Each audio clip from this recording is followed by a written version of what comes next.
Two nations, separated by just a narrow sea. Both are historic European powers, global influencers, and economic giants. But their modern identities were forged in the crucible of the 20th century. One, rising from the ashes to create an economic miracle, the Wirtschaftswunder.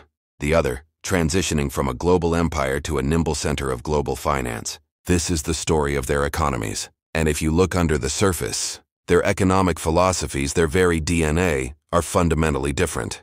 On one side, Germany, the industrial heart of Europe, a titan of manufacturing, synonymous with precision engineering. On the other, the United Kingdom, a global financial hub, a powerhouse of services where capital and ideas flow freely. This isn't a story about which economy is better. It's a story about two different powerful models of prosperity. Today we're taking a slow, methodical journey to compare these two economic titans, section by section.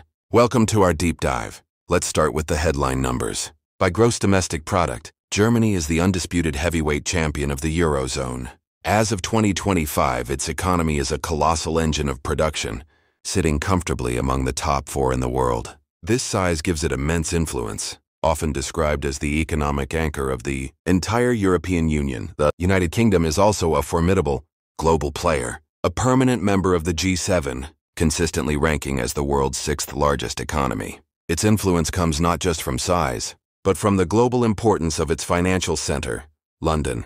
While Germany's total economic output is significantly larger, the story becomes more nuanced when we look at the individual. When we divide the economic pie by the number of people, the picture is far more balanced. GDP per capita in both nations is remarkably similar. This tells us that while the German economy as a whole is bigger, the average economic output per person is in the same high-income league. But these numbers only tell us the size of the stage. To understand the play, we must look at how each nation creates its wealth.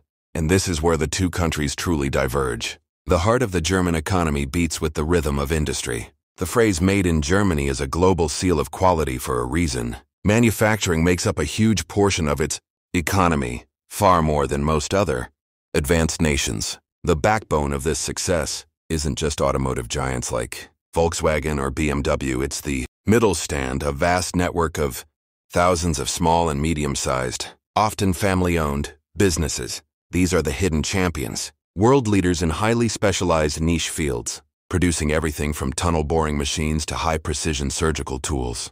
This entire ecosystem is built on a deep, cultural respect for engineering and a powerful synergy between academic research, like the Fraunhofer Institutes, and practical application on the factory floor. Germany builds things. Now let's cross the channel to the UK here. The economy is powered not by tangible goods, but by intangible services. Over 80% of the British economy is service-based. Its engine room is the City of London, a global nerve center for finance. But finance is a broad term. We're talking about managing the world's pensions and investments, being the global leader in foreign currency exchange, and ensuring everything from container ships to Hollywood movies through the historic market of Lloyd's of London.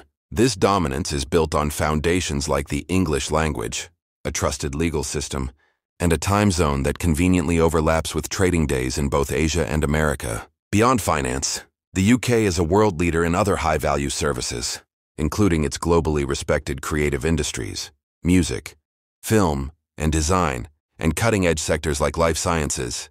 This fundamental difference creates distinct strengths. Germany's industrial base provides stable, high-skilled, and well-paid jobs, creating strong regional economies. But it's vulnerable to global supply chain shocks and critically high energy prices. The UK's service economy is dynamic, flexible, and highly profitable, attracting global talent.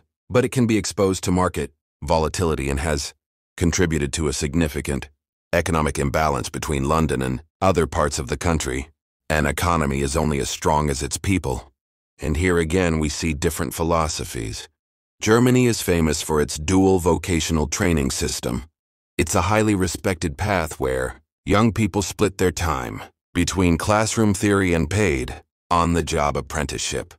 This system creates a pipeline of highly skilled technicians and master craftspeople, virtually eliminating youth unemployment and ensuring the quality of its manufacturing base.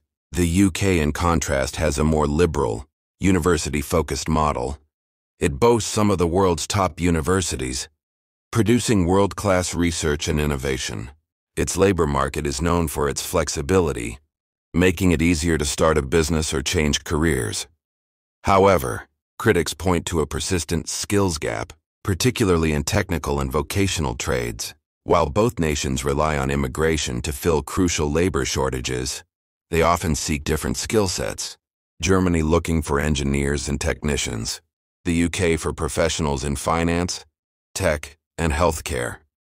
No economy is without its challenges, and as we stand in 2025, both nations are at a strategic crossroads. For Germany, the primary challenge is reinvention. Its industrial model, built on cheap Russian energy and combustion engines, must now transform. The Energiewende, or energy transformation, is an immense and costly undertaking. The key question is, can Germany translate its hardware dominance into the new era of software, artificial intelligence, and green technology? And can it do so while tackling the demographic challenge of an aging population? For the United Kingdom, the economic narrative is shaped by two key issues: productivity and its post-Brexit identity. For over a decade, UK productivity growth has been stubbornly slow, a phenomenon economists call the productivity puzzle. This means the economy isn't getting more efficient, which holds back wage growth and living standards. Simultaneously, the UK is still forging its new place in the world. The Global Britain project aims to create new trade links far beyond Europe, but this requires boosting investment and solving long-term structural issues, taming inflation without stifling. Fragile growth remains the central balancing act for its policymakers. So we have the engineer versus the financier, the methodical planner versus the flexible innovator. Germany's path is one of deep specialization, stability, and industrial excellence. Its monumental challenge is to adapt this powerful model to a digital and decarbonized world. The UK's path is one of global connectivity, flexibility, and financial prowess. Its challenge is to solve its domestic productivity puzzle and prove its new economic model can deliver broad, sustainable prosperity. Ultimately, these two titans are not just competitors, but deeply intertwined partners. The great challenges they face, from climate change to technological disruption and geopolitical instability, are shared. Their success in navigating this uncertain future will have consequences that resonate far beyond their own borders. Which economic model do you believe is more resilient and better prepared for the decades to come? Join the discussion in the comments below. Thanks for watching.